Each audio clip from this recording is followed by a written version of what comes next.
हे प्रभु, कई दिनों से भूखा हूँ, अब शरीर गवाही नहीं दे रहा है। काश कहीं से एक रोटी मिल जाती तो मेरी मदद हो जाती, लेकिन आज के जमाने में सभी लोग स्वार्थी हो चुके हैं। लेकिन मैं क्या करूं? मुझे गांव में जाकर कुछ मदद मांगनी होगी।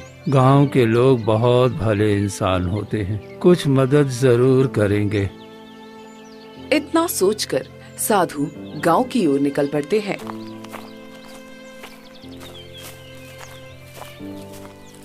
गांव जाकर एक जमींदार के पास जाते हैं।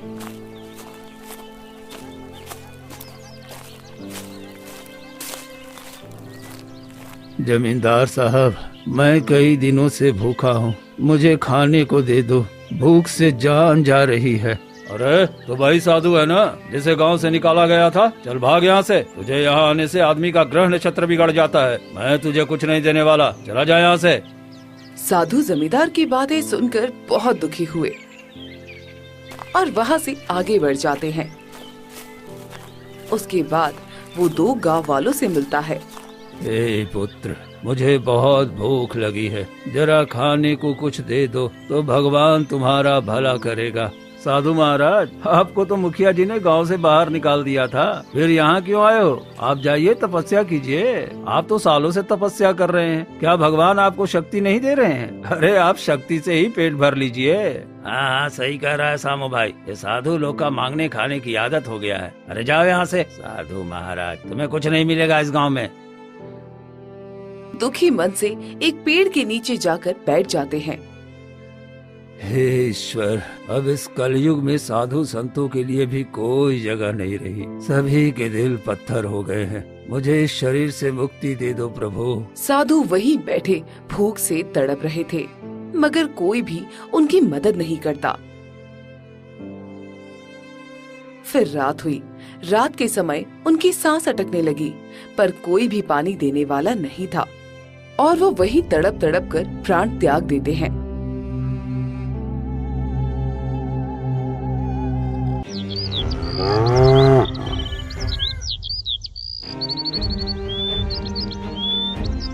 फिर अगली सुबह कुछ गांव वाले वहां आए। अरे ये साधु तो मर गया, अब क्या होगा? अरे हाँ भाई, अब इसे कौन दफनाएगा? इसे छूना भी पाप है। चलो, हमें क्या, हम यहाँ से चलते हैं, हमें इससे क्या मतलब। तभी गांव का एक गरीब आदमी मोहन आता है। हे भगवान, ये तो साधु महाराज हैं। गांव वालों के दिल कितने पत्थर के हो गए हैं, किसी ने इनकी अंतिम विदाई भी नहीं की। साधु महाराज, मैं आपका संस्कार करूंगा। अरे ये मोहना पगला गया है क्या? हैं? इस सड़े गले साधु का अंतिम संस्कार करने जा रहा है, लगता है इसका दिमाग खराब हो गया है। अरे जाने दे, ये भी गरीब साधु भी गरीब, क्या पता इन दोनों का किसी जन्म से रिश्ता रहा होगा। फिर मोहन साधु का शव उठाकर जंगल में ले जाता है।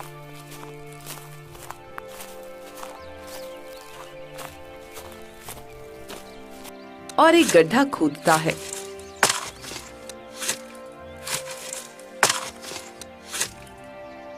और साधु महात्मा को वहां दफना देता है।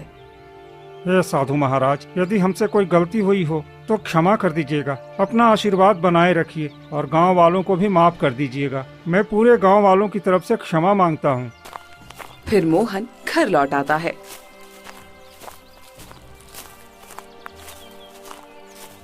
ऐसे ही धीरे धीरे समय बीतता जाता है और एक दिन मोहन के पिता की तबीयत खराब हो जाती है। मोहन बेटा और लखन, लगता है कि अब मैं नहीं बचूंगा। अरे मेरे जाने के बाद तुम लोग मिलकर रहना, क्योंकि एकता में बल होता है। इतना कहकर उनकी मृत्यु हो जाती है। सभी लोग दुखी मन से अपने पिता का अंतिम संस्कार करते हैं।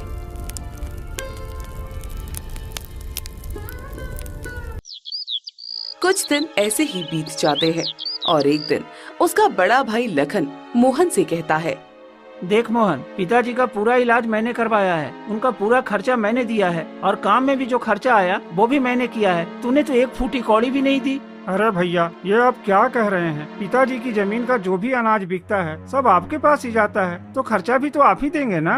क्या तुम मुझसे जवान लड़ाएगा? अरे मैं बचपन से ही मेहनत कर रहा हूँ, पिताजी के पीछे पीछे घूमता रहा हूँ। ये घर भी मैंने बनवाया है, जमीन भी खरीदने में मैंने ही मदद की है, इसलिए ये सब मेरा है, तेरा इसमें कुछ नहीं। भैया, ये आप कैसे कह सकते हैं? ये पिताजी की मेहनत से बना है, इसमें मेरा भी हक है।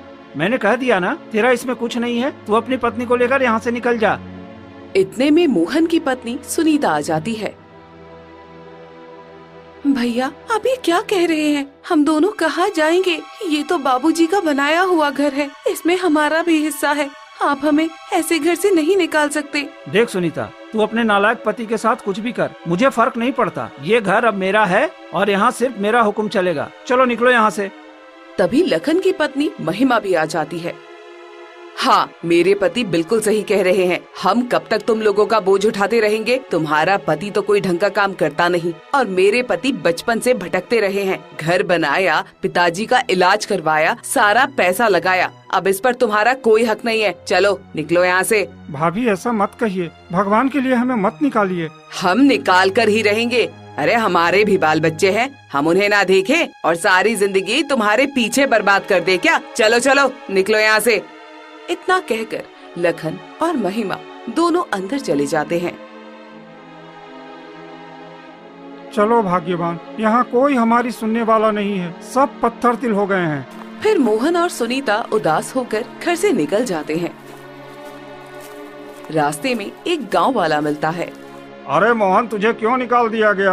उसी साधु की वजह से ना, तूने उसकी अर्थी उठाई थी ना, इसलिए तेरे साथ ये सब हो रहा है। हाँ, वो साधु कोई साधारण साधु नहीं था। जिसके घर वो रुकता उसका घर उजड़ जाता था, इसलिए मुखिया जी ने उसे गांव से निकाल दिया था और तूने उसी का अंतिम संस्कार कर दिया। अरे इसी वजह से तो तेरे साथ ये सब हो रहा है और तेरा घर भी उजड़ गया है।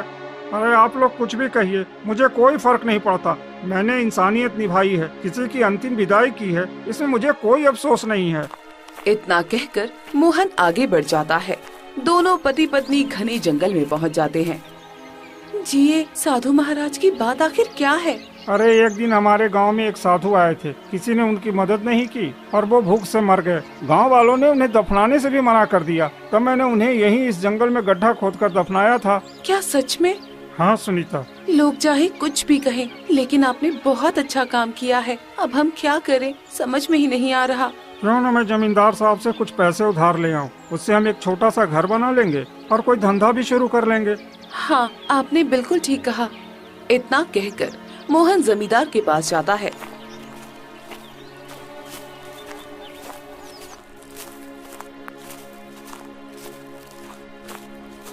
जमींदार साहब, मुझे कुछ पैसे उधार दे दीजिए। मुझे अपने लिए एक छोटा सा घर बनाना है। मैं कुछ दिन में आपके पैसे लौटा दूंगा। अरे तू तो लखन का भाई है ना? जी हाँ, मैं लखन का भाई हूँ। उन्होंने मुझे घर से निकाल दिया है। अरे तुझे तो तेरे भाई ने घर से निकाल दिया, फिर मैं भला तुझे पैसे क्यों दूं? और तू मेरा पैसा कैसे चुकाएगा? मैं तुझ जैसे भिखारी को पैसे नहीं देता। चल भाग यहाँ से।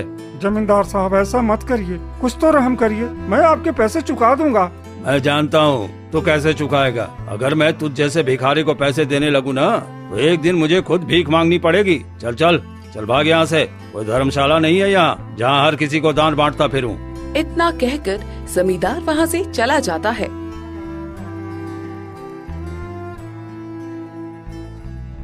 मोहन उदास होकर कुछ और जगह मदद मांगता है, लेकिन कोई उसकी मदद नहीं करता। थक हार कर वो अपनी पत्नी सुनीता के पास लौटता है। क्या हुआ जी, किसी ने हमारी मदद की? नहीं भाग्यवान, कोई भी मदद करने को तैयार नहीं है। अब हम क्या करें? देखिए, अगर हमें घर चाहिए तो खुद ही बनाना पड़ेगा। क्यों ना हम लकड़ी काट कर एक छोटी सी झोपड़ी बना ले। तुम सही कह रही हो। चलो जंगल से लकड़ी और घास लाकर झोपड़ी बना लेते हैं।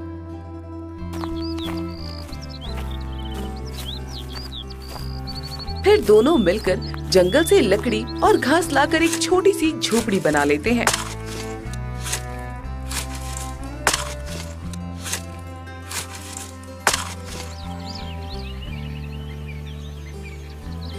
दो दिन उसी में बीत जाते हैं। घर का तो इंतजाम हो गया, लेकिन हम ऐसे भूखे कब तक रहेंगे? एक दिन तो हम मर जाएंगे, इसलिए अब खाने का कुछ इंतजाम करना होगा। लेकिन यहाँ जंगल में क्या मिलेगा खाने को? देखिए, यहाँ इतनी खाली जमीन पड़ी है, क्यों ना हम इसी में सब्जियाँ उगाएं और बेचें। इससे हमारा घर भी चलेगा और जमीन का भी उपयोग होगा। तुम ठीक कह रही हो, लेकिन ये जमीन तो बंजर है, यहाँ कुछ होगा या नहीं पता नहीं। भगवान पर भरोसा रखिए, कुछ ना कुछ जरूर होगा। ठीक है, अगर तुम कहती हो तो मैं आज ही गांव जाकर लोहार से एक फावड़ा ले आता हूँ और उसी से जमीन खोदूंगा।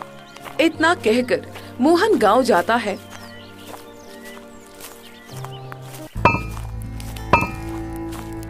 और लोहार के पास पहुंचता है। भाई साहब, मुझे एक फावड़ा चाहिए, उससे मैं जमीन पर खुदाई करके सब्जी उगाना चाहता हूँ।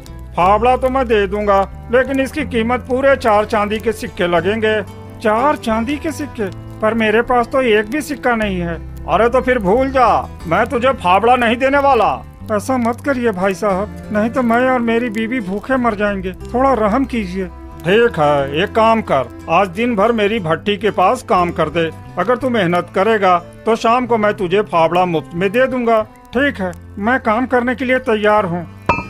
फिर मोहन दिन भर भट्टी के पास कड़ी मेहनत करता है। आग की तपिश और पसीने से लथपथ हो जाता है।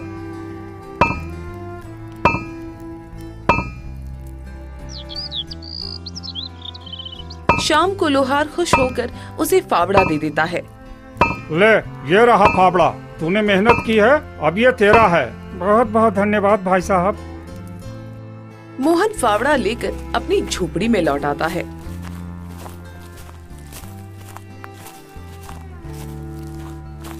तभी देखता है कि सुनीता घबराई बैठी थी। अरे भाग्यवान, क्या हुआ? तुम इतनी घबराई हुई क्यों बैठी हो? जी जी जी, मुझे सांप ने काट लिया। क्या? तुम क्या कह रही हो? सांप ने काट लिया? हे भगवान, हे भगवान, ये कैसे हो गया? हाँ जी, मैं जंगल से लकड़ियाँ लाने गई थी, तभी अचानक सांप ने मुझे डस लिया। अब मेरे सिर में बहुत दर्द हो रहा है, पूरा शरीर सुन्न हो रहा है। रुको, मैं जंगल से अभी जड़ी बूटी लाता हूँ। मेरे पिताजी कहते थे यही पास में एक ऐसी बूटी मिलती है जिसका रस देने से सांप का जहर तुरंत उतर जाता है। तुम हिम्मत रखना, मैं अभी लेकर आता हूँ।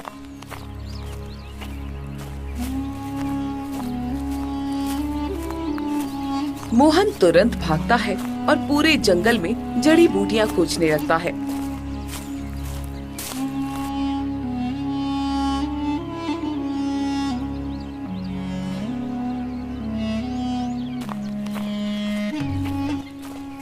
लेकिन शाम होने लगती है और उसे कुछ नहीं मिलता।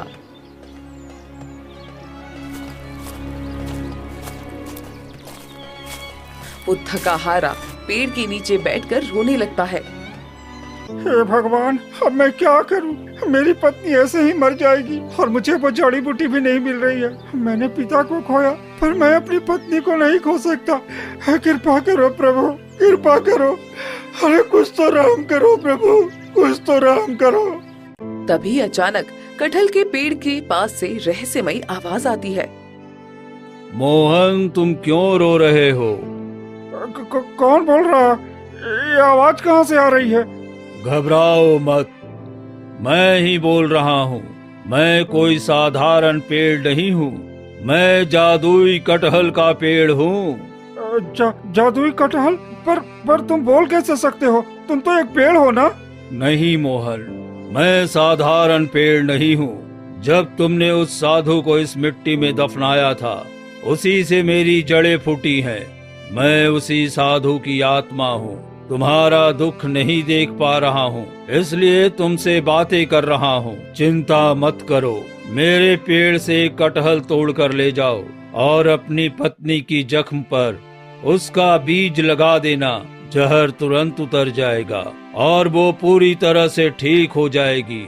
और सुनो, दूसरा कटहल ले जाकर उसके बीज खेत में बो देना। उस बीज से तुम्हारी जमीन पर तरह तरह की सब्जियां उगेंगी। तुम्हें कभी भूखों नहीं मरना पड़ेगा। क्या सच में ऐसा होगा महाराज? हाँ मोहन, ये तुम्हारे पुण्य कर्मों का फल है। तुमने मुझे अंतिम संस्कार किया, जो इस गांव में किसी ने भी नहीं किया, इसलिए मैं तुम्हारी मदद करना चाहता हूँ। साधु महाराज, आपका बहुत बहुत धन्यवाद, आपने मेरी जिंदगी बचा दी। मोहन जल्दी से 2 कटहल तोड़ता है और भागता हुआ झोपड़ी में आता है।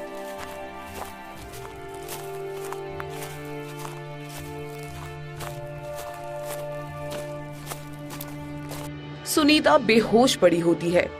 हे भगवान, मेरी पत्नी तो बेहोश हो गई है, मुझे जल्दी कुछ करना होगा। वो कटहल काटकर उसका बीज सुनीता के जख्मों पर लगाता है। कुछ ही देर बाद सुनीता होश में आ जाती है। ये क्या हुआ? मैं तो मर गई थी ना? मेरे साथ क्या हुआ था जी? भाग्यवान, तुम्हें सांप ने काट लिया था, लेकिन देखो, जैसे ही मैंने ये जादुई कटहल का बीज तुम्हारे जख्म पर लगाया, तुम ठीक हो गई। जादुई कटहल? कटहल से कोई ठीक कैसे हो सकता है भला? अरे ये कोई साधारण कटहल नहीं है सुनीता, ये जादुई कटहल है। असल में जिस साधु बाबा को मैंने दफनाया था ना, उसी की आत्मा इस पेड़ में बस गई है, उसी ने मुझे ये कटहल दिया है। क्या क्या सच में ये कटहल जादुई है?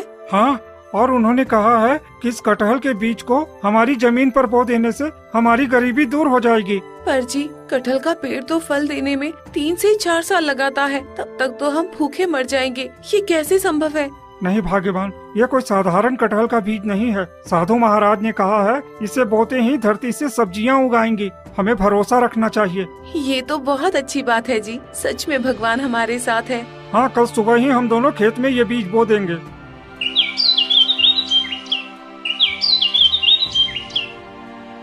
और अगली सुबह होते ही मोहन और सुनीता जल्दी उठकर पूरे खेत में वो जादुई कटहल के बीज बो देते हैं।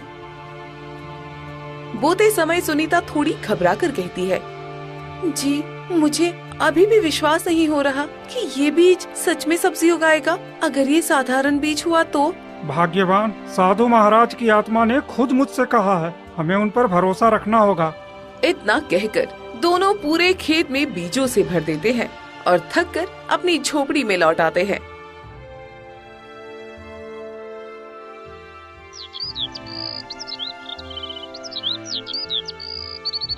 फिर अगली सुबह वो दोनों खेत में जाते हैं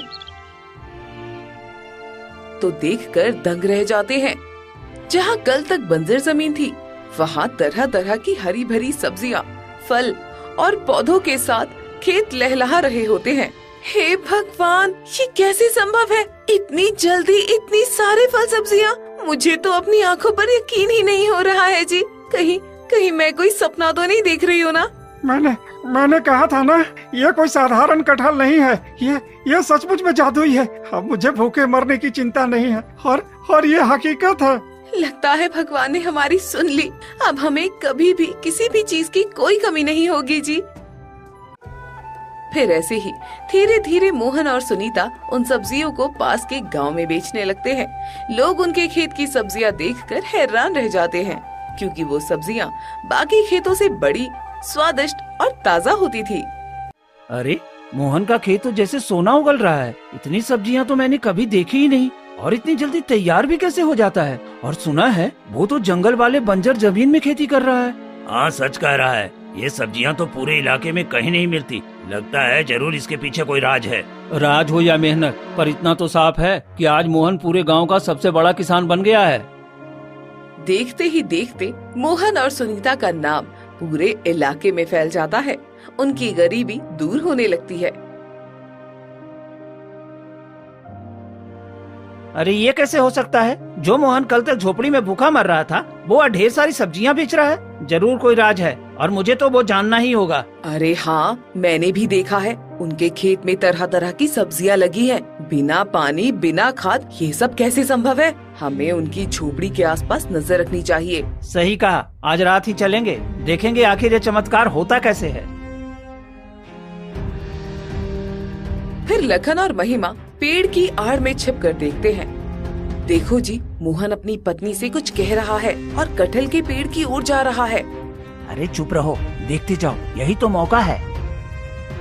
फिर दोनों चोरी चुपके मोहन के पीछे पीछे जाने लगते हैं। हे जादुई कटहल, मुझे तुम्हारे बीज चाहिए। मैं अपनी अगली फसल बोना चाहता हूँ। मोहन, तू ले सकता है, तेरी नियत साफ है। जा, 2 कटहल तोड़ ले। मोहन 2 कटहल तोड़ता है और खेत की ओर चला जाता है। लखन सब देख लेता है।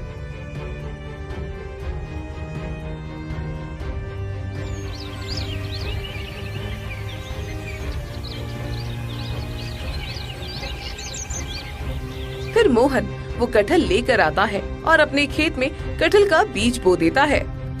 अरे ये पागल तो नहीं हो गया है, अपने खेत में कटहल का बीज बो रहा है।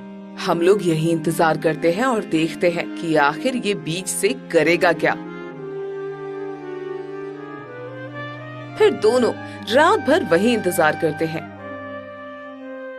और सुबह होते ही मोहन का खेत देखकर दंग रह जाते हैं। ये कैसे संभव है? कल रात मोहन ने कटहल के बीज बोए थे और देखो उसके खेत में टमाटर, भिंडी, लौकी, करेला सब कुछ उगाया है। सचमुच में ये जादू है। तो अब देर किस बात की, हमें भी उस पेड़ से कटहल लाने होंगे। जब मोहन ले सकता है तो हम क्यों नहीं। फिर दोनों उसी कटहल के पेड़ के पास जाते हैं। ओ कटहल, मुझे भी अपने बीज दे, मैं अपने खेत में बोऊंगा। पेड़ चुप रहता है, कोई आवाज नहीं आती। अरे क्या समझता है खुद को? चलो कोई बात नहीं, मैं जबरदस्ती कटहल तोड़ लेता हूँ। लखन हाथ बढ़ाकर कटहल तोड़ने की कोशिश करता है, तभी पेड़ अचानक कांपने लगता है। अरे ओ लालची इंसान, मोहन को मैंने उसके सच्चे दिल और मेहनत के लिए वरदान दिया। तू जलन और लालच में इतना फंस गया है कि अब तुझे इसके बुरे परिणाम भुगतने पड़ेंगे। तभी पेड़ से आग निकलता है और उसमें से तेज धुआं और जहरीले बदबू आने लगते हैं और लखन और महिमा चीखते हैं और भागने लगते हैं। उनके शरीर पर जलन और घाव हो जाते हैं।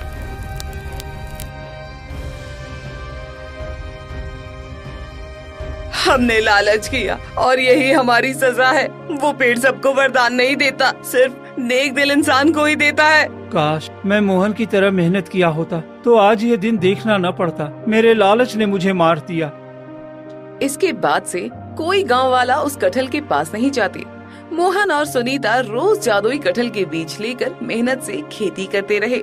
धीरे धीरे वे गांव के जरूरतमंदों की मदद करने लगे और सबका पेट भरने लगे। उनकी सच्चाई और भलाई से उनकी जिंदगी खुशियों और सम्मान से भर गई।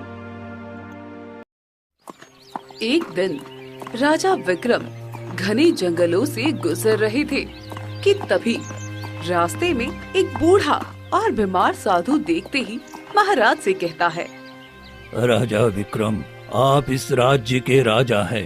मैं कई दिनों से बीमार हूँ और भूख से तड़प रहा हूँ। कृपया मेरी मदद कीजिए। तुम जैसे बूढ़े और लाचार की मदद? मैं इस राज्य का राजा हूँ, तुम्हारा गुलाम नहीं हूँ जो तुम्हारी मदद करूँ।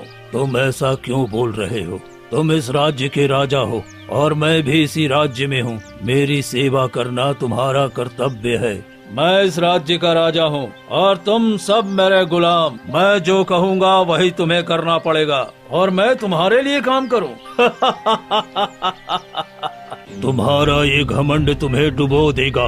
अहंकार और रुतबा तुम्हें दूसरों का दुख देने वाला बना दिया है। जो राजा के हृदय में करुणा और प्रेम नहीं होगा वो राजा कहलाने के लायक नहीं है। मैं तुम्हें श्राप देता हूँ, अब तुम कुत्ता बन जाओ, तभी तुम्हें समझ में आएगा कि किसी की मदद न करने पर कैसा महसूस होता है। जब सभी लोग तुम्हें देखकर तिरस्कार करेंगे तब तुम्हें सच में एहसास होगा कि किसी की मदद न करना कितना दर्दनाक होता है।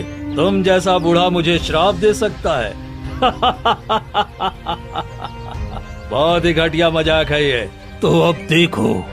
फिर साधु अपने कमंडल से जल निकालकर राजा के ऊपर छींटे देता है, जिससे राजा एक कुत्ता बन जाता है।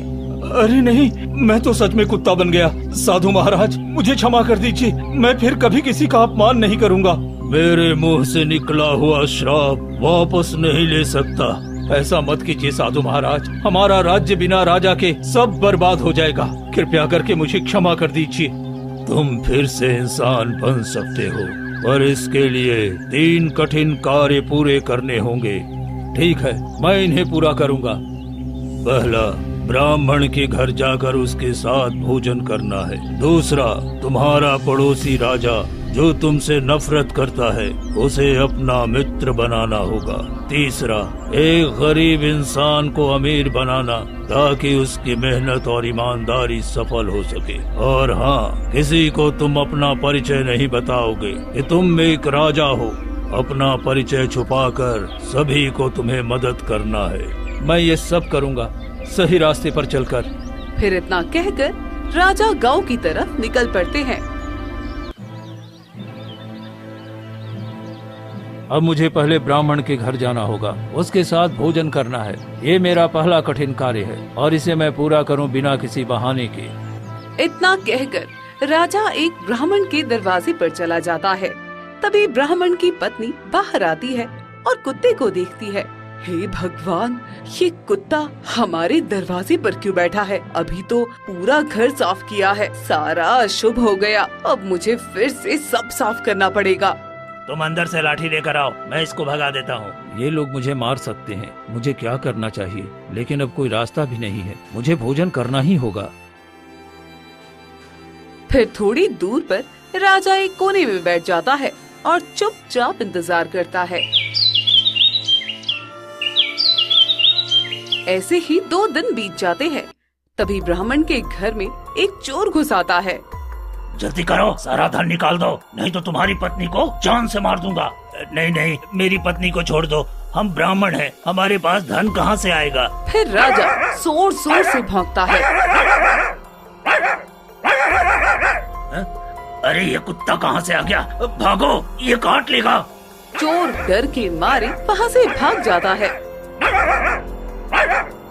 हे भगवान, तुमने तो हमारी जान बचा ली, नहीं तो ये चोर हमारा सारा धन लूट ले जाता। मैंने तुम्हारे साथ बहुत गलत किया।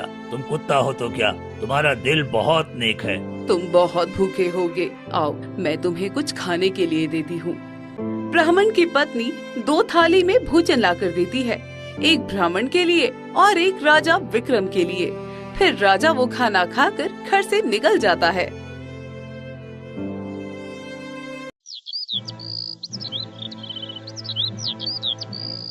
मेरा पहला कठिन कार्य तो पूरा हो गया। अब अगला कार्य गरीब इंसान की मदद करना मुझे पूरा करना होगा।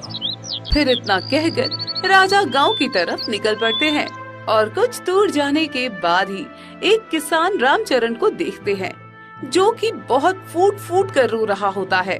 हे भगवान, मेरी हालत देखो, अरे फसल बर्बाद हो गई, खाने को 1 रुपया तक नहीं है और महाराज को कर देना है, मैं कहाँ से चुकाऊं? ये किसान कितना रो रहा है, मुझे इसकी मदद करनी चाहिए। तुम रो क्यों रहे हो? क्या परेशानी है तुम्हारी? अरे तुम तो कुत्ता हो और इंसानों जैसे कैसे बात कर रहे हो? मैं कोई साधारण कुत्ता नहीं हूँ, मैं एक जादुई कुत्ता हूँ। मैं तुम्हारी मदद कर सकता हूँ, मुझे अपनी तकलीफ बताओ।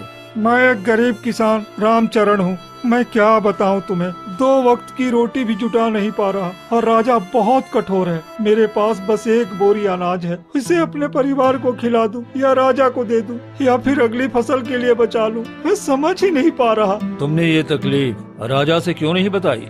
अरे वो क्या समझेगा, मेरा राजा तो घमंडी और अपने में मगरूर रहता है, मेरी पीड़ा नहीं सुनेगा।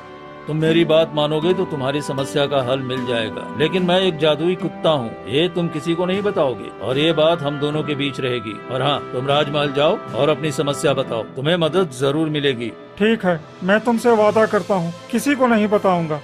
फिर राजा रामचरण को लेकर अपने साथ राजमहल आता है।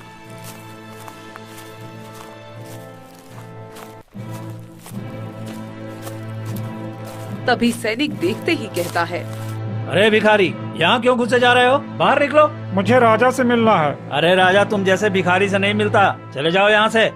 तभी मंत्री आ जाता है। क्या हुआ? ये शोर कैसा है? ये गरीब भिखारी मदद मांगने आया है। अरे मैं चाह कर भी मदद नहीं कर सकता, महाराज ने गरीबों को महल में आने से मना किया है। हे भगवान, मैं कितना कठोर था, अब समझ में आ रहा है। शायद महाराज अभी इस राज्य में नहीं है, तुम्हें मदद मिल सकती है और महारानी इस काम में तुम्हारी सहायता कर सकती हैं। फिर मंत्री रामचरण को लेकर राजमहल में आता है। ये कौन है और क्या परेशानी है? महारानी जी, इस बार मैं कर नहीं चुका सकता, हमारे पास खेती के लिए पैसे नहीं हैं, सिर्फ 1 बोरी अनाज है, हम क्या करें? ठीक है, इन्हें कुछ सोने के सिक्के दे दीजिए ताकि अपनी खेती और जीवन सुधार सके। इस बार का कर माफ है। बहुत बहुत धन्यवाद महारानी जी, आपकी मदद से हमारी जिंदगी बदल गई। महाराज कठोर दिल के हैं, लेकिन आप सचमुच में दयालु हैं। ऐसा नहीं कहते हैं, वो आपके महाराज हैं, मैं उनकी पत्नी। मैं अपने पति के खिलाफ एक शब्द नहीं सुन सकती हूँ। क्षमा महारानी, पर आपने इतना दरिया दिली दिखाई, इतना तो कोई नहीं दिखाता। मैं आपका हमेशा एहसानमंद रहूंगा। फिर रामचरण महल से बाहर आ जाता है। महारानी बहुत अच्छी है, देखो उसने धन भी दिया और कर भी माफ कर दिया। काश हमारे महाराज भी ऐसे होते तो हम सब कितने खुश होते और राज्य का सभी गरीब लोग खुश होता। चलो, तुम्हारा कष्ट दूर हो गया, यही बड़ी बात है। अब मैं चलता हूँ। इतना कहकर राजा वहाँ से निकल पड़ता है।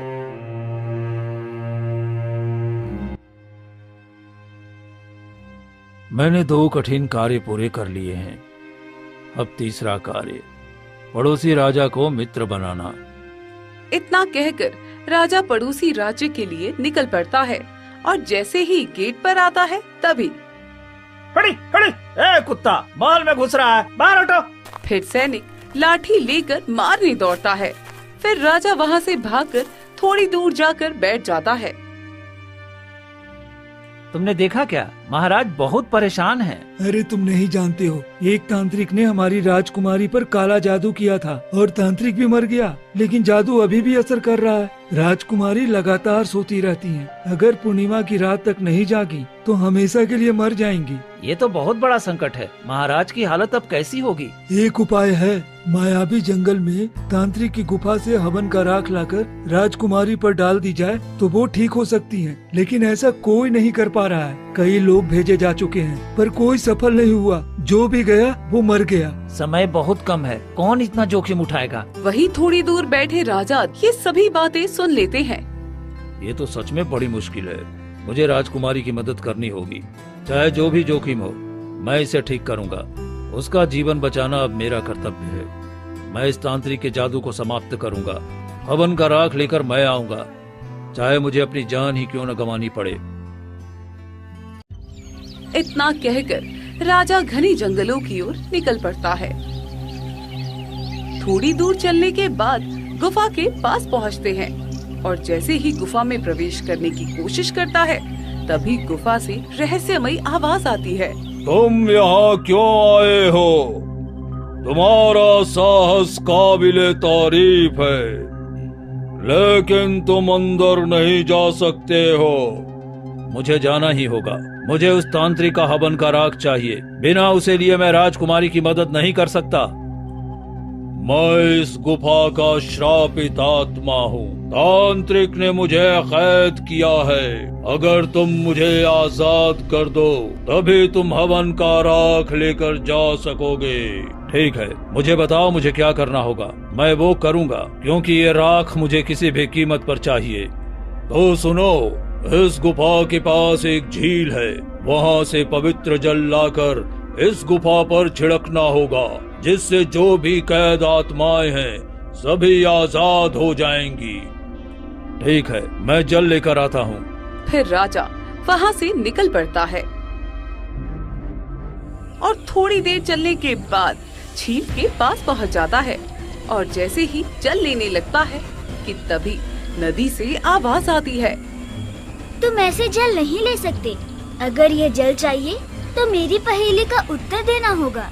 ठीक है, मैं तैयार हूँ। पूछो, मैं उत्तर दूंगा। एक ऐसा शब्द जो किसी को बंधन में रखे, किसी को आजाद करे और किसी को सबक सिखाए। उत्तर है श्राप। तुमने सही जवाब दिया है, इसलिए मैं तुम्हें वरदान दे सकती हूँ। क्या चाहते हो असली रूप में लौटना? नहीं, मैं इसका उपयोग नहीं करना चाहता। मुझे केवल ये जल चाहिए ताकि मैं बेकसूर आत्माओं को आजाद कर सकूं। फिर राजा वो जल लेकर गुफा के पास आ जाता है।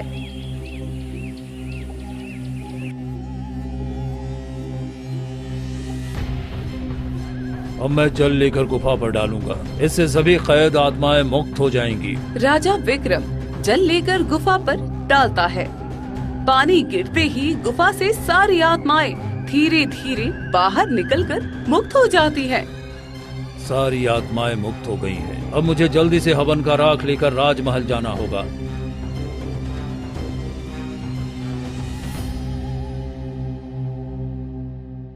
राजा विक्रम गुफा के अंदर जाते हैं।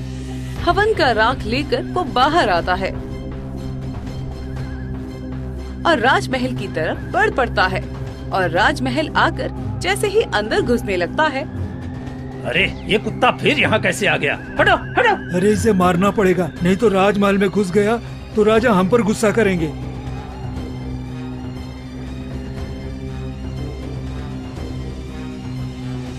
अब ये सैनिक मुझे अंदर नहीं जाने देंगे, रात होने का इंतजार करना होगा। फिर रात होते ही राजा विक्रम सभी सैनिकों से बचते हुए राजकुमारी के कमरे के पास पहुंचते हैं। अरे ये क्या, इस कमरे में कुत्ता कैसे आ गया? सैनिकों जल्दी आओ और ये कुत्ते को निकाल कर बाहर फेंको। तभी महारानी कुत्ते के पास जाती है और देखती है ये कुत्ता भभूत लेकर आया है। शायद यही वही भभूत है जिससे मेरी राजकुमारी की जान बच सकती है। ये कैसे हो सकता है? ये भभूत इतनी खतरनाक जगह से यहाँ तक कैसे पहुँच सकता है, और वो भी एक कुत्ते की मदद से? महाराज जो भी हो, एक बार इसे राजकुमारी पर लगा कर देखें, क्या पता वो ठीक हो जाए। ठीक है महारानी, चलिए आशा की एक किरण की तरह इसे आजमाते हैं। महारानी विक्रम के हाथ से भभूत लेकर राजकुमारी पर लगा देती है। तभी राजकुमारी उठकर बैठ जाती है। ये क्या, मेरी बेटी पूरी तरह से ठीक हो गई। भगवान का लाख लाख शुक्र है, मेरी बेटी पूरी तरह से ठीक हो गई है। तभी राजा विक्रम का शरीर तेज रोशनी में बदलता है और वो असली रूप में लौट आता है।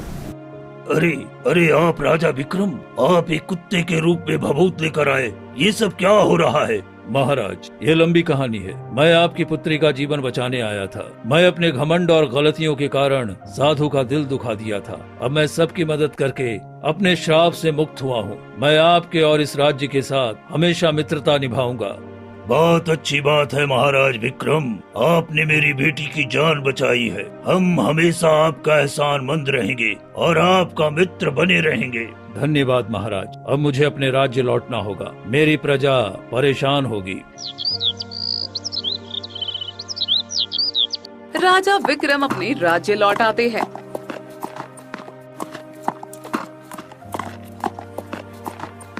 तभी महारानी कहती है, कहा थी महाराज, हम बहुत परेशान थे। कोई नहीं, मैं ठीक हूँ महारानी, बस मैं एक यात्रा पर था, जो कि अब मेरी यात्रा पूरी हो गई है।